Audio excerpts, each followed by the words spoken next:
Oh my goodness. We're literally being recorded right now. That's kind of insane. I know, right? This is some surveillance state bullshit. I am your FBI agent. No, I knew it. So what deck are we working with today? It's like John Arenicus, but bad. Shitty John Arenicus. Very nice. Kitsune, Dragon's Daughter. Yes. Interesting. So I'm reading Kitsune, Dragon's Daughter. That's interesting. So it's theoretically once a turn swap control of two different creatures controlled by different players. Yes. Seeing a lot of suspected figures like Bronze Bombshell. It's interesting. Gilded Drake's nice. Perplexing Chimera, I like a lot. I love Perplexing Chimera. No, keep defining why you like it, Holden. Oh, fucking fine, I guess. Ugh. Memnarch makes sense. You should tell me about it, Parker. I'm seeing this makes a lot of sense. Some of it makes a lot of sense, like, and some of it might not. Interesting. Well, give me some of the stuff that doesn't make a lot of sense, because I wanna see what makes this deck tick. You want to see what doesn't make sense? Oh, my yes, friend. Please. Okay. Oh, I see. Dandan. Dandan's very cool. I love Dandan. First of all, have you ever heard of a card that inspires an entire format? Dandan is the only card that's done that. It's so cool. I do know about the Dandan format. There's some weird cards, but you may notice there's not a lot of creatures. Yeah, considering it's a deck that's focused on exchanging creatures, that's a little funky. Yeah, so that's the funny part. It's not focused on exchanging creatures. And what the fuck are you doing with this commander? You shall see, my friend. All right. Okay. Okay. So interesting. First of all, we do want to exchange permanents. Creatures is minimal. Who cares? Other permanents, very important. Interesting. So is the commander vital for the deck?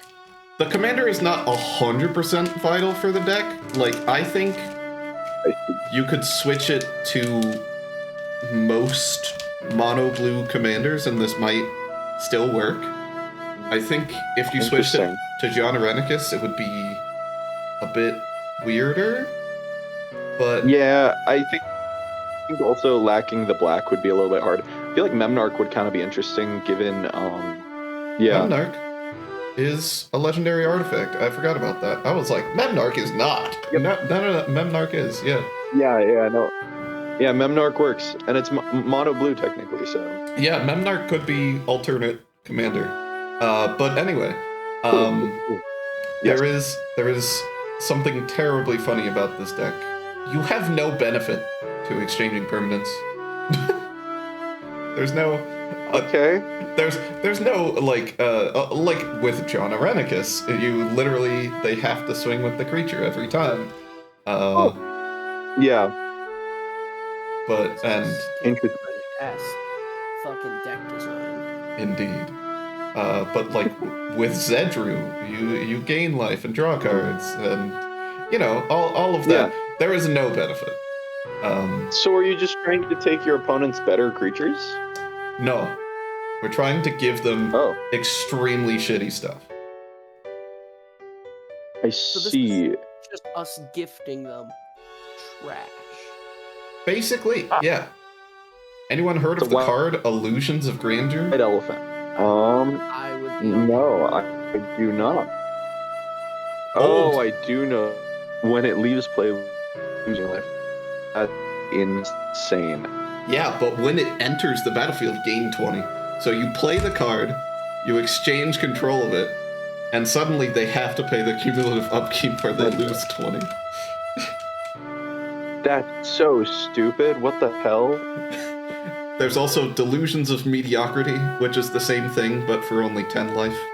Fascinating. It's also the same mana cost, so it's just objectively a shittier card.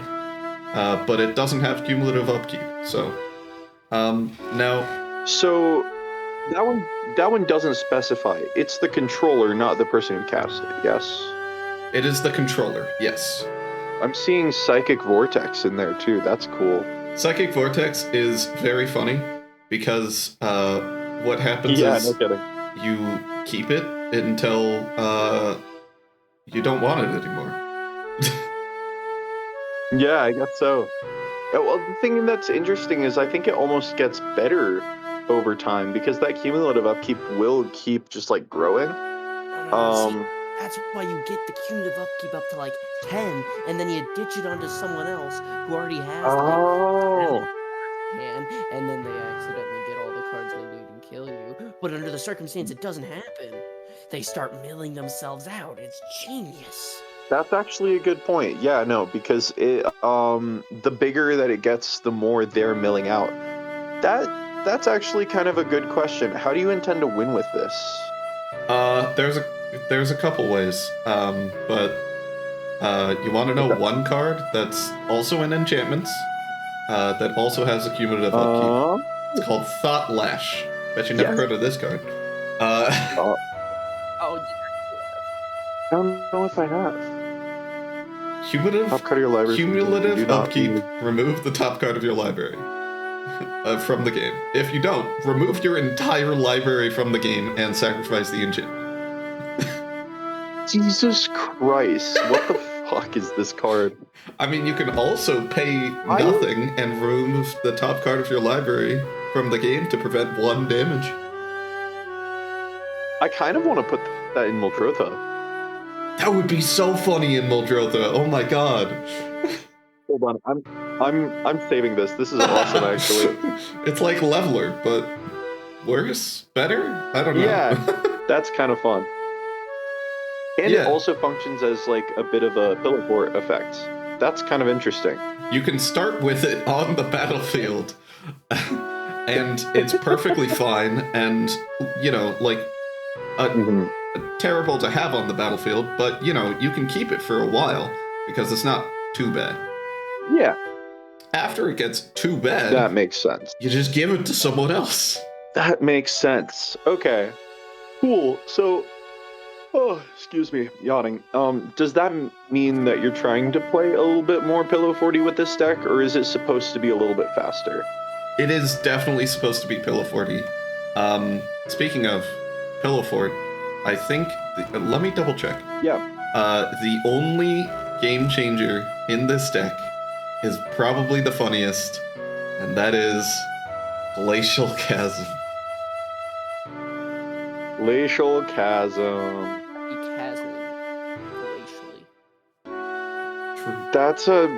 That's quite a card. Yeah, I remember Glacial Chasm. I've played it a couple times. That makes sense in this deck, actually. Cumulative upkeep, pay 2 life. So what happens is you can just give it to someone out of genuine niceness and be like, hey, you don't want to be attacked? Yeah. Here you go. But you're not attacked anymore, and then they can't attack. Yeah. They can't attack, and they have to pay the cumulative upkeep if they want to keep it. Halls of Mist is similar and interesting. I've never heard of this card before. Yes, I did a little bit of research in lands with cumulative upkeep. These are the only 2, by the way. Fascinating.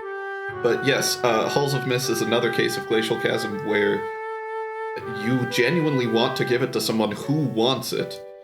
Because, you know, if they don't want it, they're just gonna not pay the cumulative upkeep. Yeah, okay, that makes sense. But also, Halls of Mist, pretty good card. Not bad to have on your battlefield. Halls of Mist is pretty nice. Yeah, that creates a pretty decent situation in which you're not gonna be like very affected by a lot of things going on.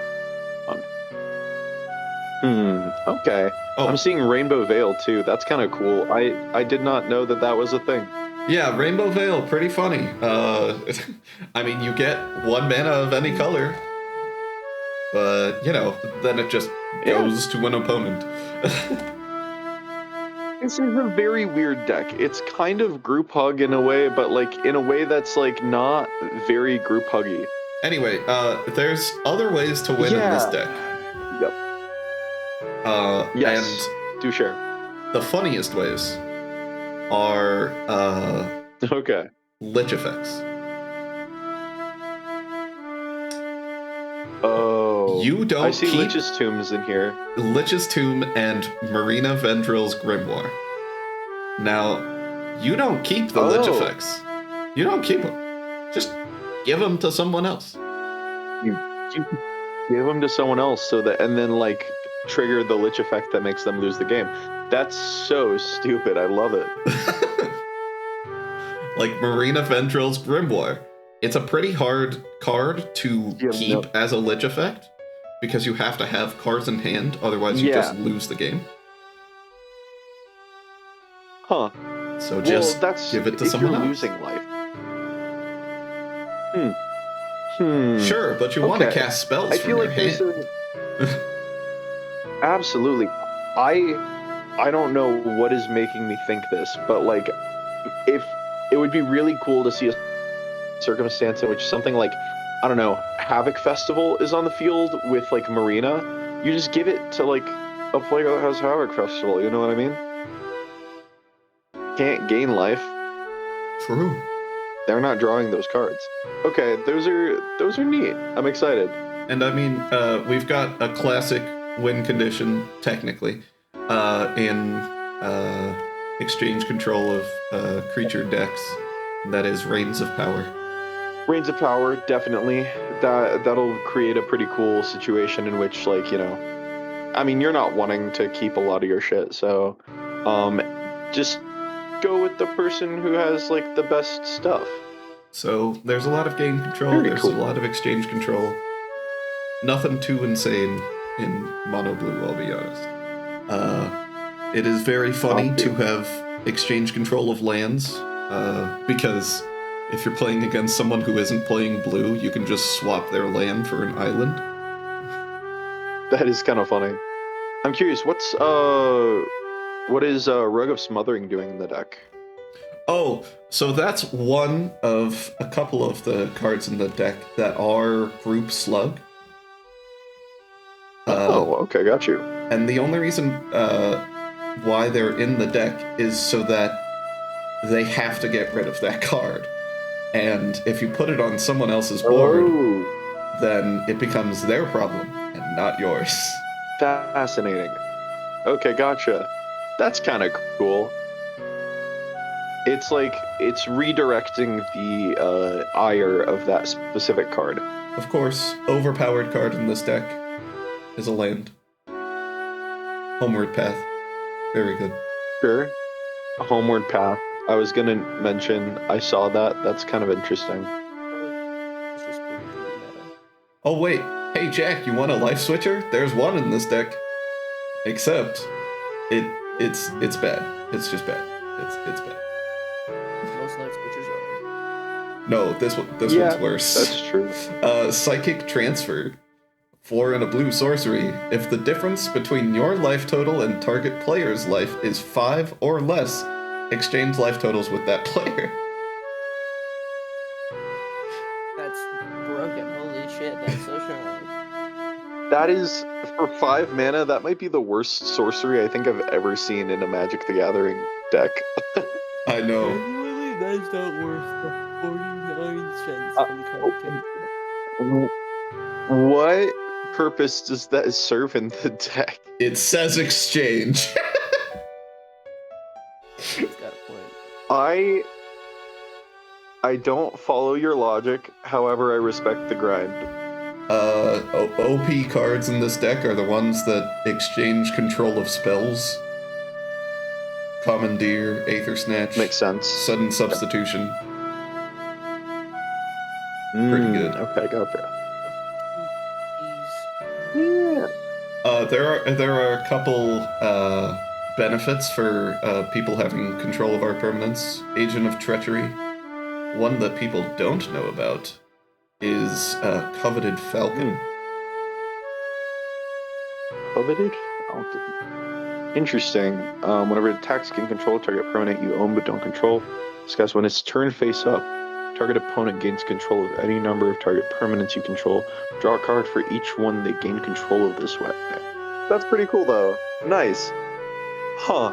This is an interesting deck. I see you don't have a lot of ramp, but you are running like 40 lands, so.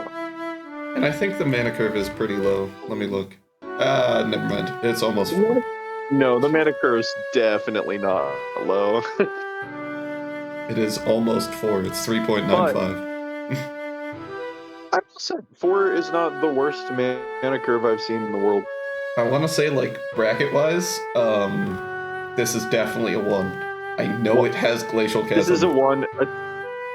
I'd say it's a 2 maybe. Like, it's one of those situations where, yeah, it's technically running a game changer, but that game changer is by far not enough to make this, like, a highly effective deck. Although, I think it's really funny that you're also running Gilded Drake, which is perhaps one of the most infamous CEDH cards of all time. It says exchange. Again, I kind of follow your logic, but also pop off, you know? I mean, hey, if someone wants Dan, you gotta give it to him. This is a very silly deck, I gotta say. Definitely not overpowered. I may edit it the more I have it, but you know, funny. Gotcha. Funny exchange control deck. No, that's fair. It's a relatively straightforward deck by far. How do we want it? It'll never end. Never ending video. La la la la la la la la la la la la la.